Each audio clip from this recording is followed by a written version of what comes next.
ವಿತಾ ಫ್ಯಾಮಿಲಿಗೆ ನಿಮಗೆಲ್ಲರಿಗೂ ಸ್ವಾಗತ. ಇವತ್ತು ಒಂದು ಸ್ಪೆಷಲ್ ರೆಸಿಪಿಯನ್ನು ನಿಮ್ಮ ಜೊತೆಗೆ ಶೇರ್ ಮಾಡ್ತಾ ಇದ್ದೇನೆ. ಏಡಿ ಸುಕ್ಕವನ್ನು ಮಾಡ್ತಾ ಇದ್ದೇನೆ. ತುಂಬಾ ಟೇಸ್ಟಾಗಿ ಚೆನ್ನಾಗಿ ಬರ್ತದೆ. ಹಾಗೆ ಇಲ್ಲಿ ನೋಡಿ 1 kg ಆಗುವಷ್ಟು ಏಡಿಯನ್ನು ತೊಗೊಂಡು ಬಂದಿದ್ದೇನೆ. ತುಂಬಾ ಚೆನ್ನಾಗಿತ್ತು, ತುಂಬ ಮಾಂಸ ಎಲ್ಲ ಇತ್ತು. ಹಾಗೆ ಅದನ್ನು ಇವಾಗ ಕ್ಲೀನ್ ಮಾಡಿ ರೆಡಿ ಮಾಡಿ ಇಟ್ಟಾಯಿತು. ಇವಾಗ ನಾನು ಮೊದಲಿಗೆ ಈ ಕ್ಲೀನ್ ಮಾಡಿದ ಏಡಿಯನ್ನು ಬೇಯಿಸ್ಲಿಕ್ಕೆ ಇಡ್ತೇನೆ. ನೋಡಿ, ಏಡಿ ತುಂಬಾ ಚೆನ್ನಾಗಿದೆ. ಹಾಗೆ ಇವಾಗ ಇದನ್ನು ಬೇಯಿಸ್ಲಿಕ್ಕೆ ಇಡುವಾಗ ಇದಕ್ಕೆ ಸ್ವಲ್ಪ ಅರಸಿನ ಹುಡಿಯನ್ನು ಹಾಕ್ತೇನೆ. ಅರಸಿನ ಹುಡಿ ಹಾಗೂ ಸ್ವಲ್ಪ ಉಪ್ಪನ್ನು ಹಾಕಿ ನಾನು ಇದನ್ನು ಬೇಯಿಸ್ಲಿಕ್ಕೆ ಇಡ್ತೇನೆ. ಹಾಗೆ ಇದನ್ನು ಮೊದಲೇ ಬೇಯಿಸಿಟ್ರೆ ನಮಗೆ ಮಸಾಲ ಮಾಡಲಿಕ್ಕೆ ಆಗುವಾಗ ಈಸಿ ಆಗ್ತದೆ. ಹಾಗಾಗಿ ಇದನ್ನೆಲ್ಲ ಹಾಕಿ ಸ್ವಲ್ಪ ನೀರು ಹಾಕಿ ಇದನ್ನು ನಾನಿವಾಗ ಬೇಯಿಸ್ಲಿಕ್ಕೆ ಇಡ್ತೇನೆ.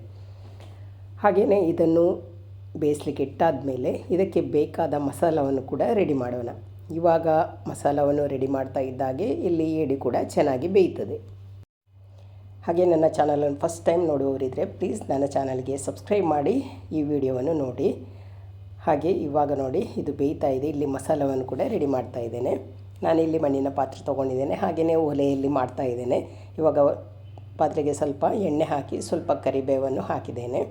ಹಾಗೆಯೇ ಇಲ್ಲಿ ನಾನು 2 ದೊಡ್ಡ ನೀರುಳ್ಳಿಯನ್ನು ತೊಗೊಂಡಿದ್ದೇನೆ. ಸ್ವಲ್ಪ ನೀರುಳ್ಳಿ ಜಾಸ್ತಿ ಇದ್ದರೆ ತುಂಬ ಚೆನ್ನಾಗಿ ಬರ್ತದೆ. ಹಾಗಾಗಿ 2 ದೊಡ್ಡ ನೀರುಳ್ಳಿಯನ್ನು ತೊಗೊಂಡು ಇವಾಗ ನಾನು ಫ್ರೈ ಮಾಡ್ತಾ ಇದ್ದೇನೆ. ಇದು ಚೆನ್ನಾಗಿ ಫ್ರೈ ಮಾಡಿದರೆ ತುಂಬಾ ಒಳ್ಳೆಯದು.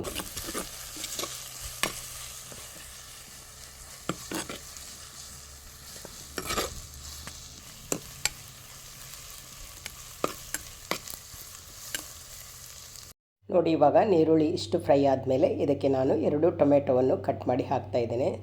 ಚಿಕ್ಕದಾಗಿ ಇದನ್ನು ಕಟ್ ಮಾಡಿದ್ದೇನೆ. ಹಾಗೆಯೇ ಇದನ್ನು ಕೂಡ ಇವಾಗ ಸ್ವಲ್ಪ ಫ್ರೈ ಮಾಡಿಕೊಳ್ಬೇಕು.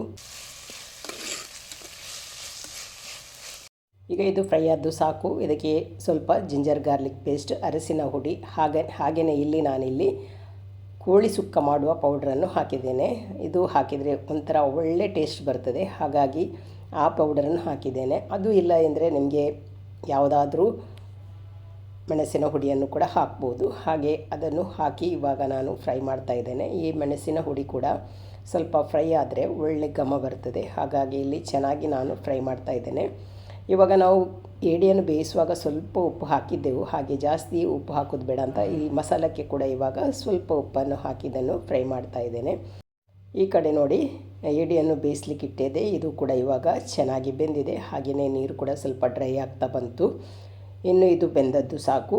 ಹಾಗೆಯೇ ಇಲ್ಲಿ ಮಸಾಲ ಕೂಡ ರೆಡಿ ಆಗ್ತಾ ಇದೆ. ಈ ಮಸಾಲ ಹುಡಿಯನ್ನು ಹಾಕಿದ ಮೇಲೆ ಚೆನ್ನಾಗಿ ಫ್ರೈ ಆಯಿತು. ಇವಾಗ ಫ್ರೈ ಆದಮೇಲೆ ನಾನಿಲ್ಲಿ ಇದಕ್ಕೆ ಕಾಯಿ ತುರಿಯನ್ನು ಹಾಕ್ತಾ ಇದ್ದೇನೆ. ಕಾಯಿ ತುರಿಯನ್ನು ಸೆಪ್ರೇಟಾಗಿ ಫ್ರೈ ಮಾಡಿ ಕೂಡ ಹಾಕ್ಬೋದು, ಅಥವಾ ಹೀಗೇ ಕೂಡ ನಾವು ಮಸಾಲದೊಂದಿಗೆ ಸ್ವಲ್ಪ ಹೊತ್ತು ಫ್ರೈ ಮಾಡಿದರೆ ಕೂಡ ಆಗ್ತದೆ. ಸೆಪ್ರೇಟಾಗಿ ಫ್ರೈ ಮಾಡಿದರೆ ಸ್ವಲ್ಪ ಫ್ಲೇವರ್ ಚೇಂಜ್ ಆಗಿ ಬರ್ತದೆ. ಹಾಗೆ ಇಲ್ಲಿ ಮಸಾಲದೊಂದಿಗೆ ನಾನು ಫ್ರೈ ಮಾಡ್ತಾ ಇದ್ದೇನೆ. ಹಾಗೆ ಇದು ಮಸಾಲೆ ಇವಾಗ ರೆಡಿ ಆಯಿತು. ಇವಾಗ ಬೇಯಿಸಿಟ್ಟಂತಹ ಏಡಿಯನ್ನು ಹಾಕ್ತೇನೆ. ಏಡಿಯನ್ನು ಹಾಕಿ ಇವಾಗ ಚೆನ್ನಾಗಿ ಒಂದು ಮಿಕ್ಸ್ ಕೊಟ್ಟರೆ ಸಾಕು, ರುಚಿಯಾದ ಏಡಿ ಸುಕ್ಕ ರೆಡಿ ಆಗ್ತದೆ.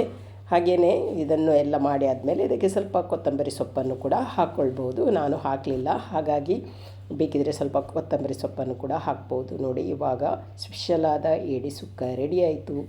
ನೋಡುವಾಗಲೇ ತುಂಬಾ ಚೆನ್ನಾಗಿ ಕಾಣ್ತಾ ಇದೆ. ಹಾಗೆಯೇ ಇವತ್ತಿನ ಈ ಒಂದು ರೆಸಿಪಿ ವಿಡಿಯೋ ನಿಮಗೆ ಇಷ್ಟ ಆದರೆ ಲೈಕ್ ಮಾಡಿ, ಶೇರ್ ಮಾಡಿ, ಅದೇ ರೀತಿ ಸಬ್ಸ್ಕ್ರೈಬ್ ಮಾಡೋದರ ಮೂಲಕ ನನ್ನ ಚಾನಲ್ಗೆ ಸಪೋರ್ಟ್ ಮಾಡಿ. ಇನ್ನೊಂದು ಹೊಸ ವಿಡಿಯೋದೊಂದಿಗೆ ನಾಳೆ ಸಿಗ್ತೀನಿ. ಅಲ್ಲಿ ತನಕ ಬಾಯ್. ವಿಡಿಯೋ ನೋಡಿದ ನಿಮಗೆಲ್ಲರಿಗೂ ಧನ್ಯವಾದಗಳು.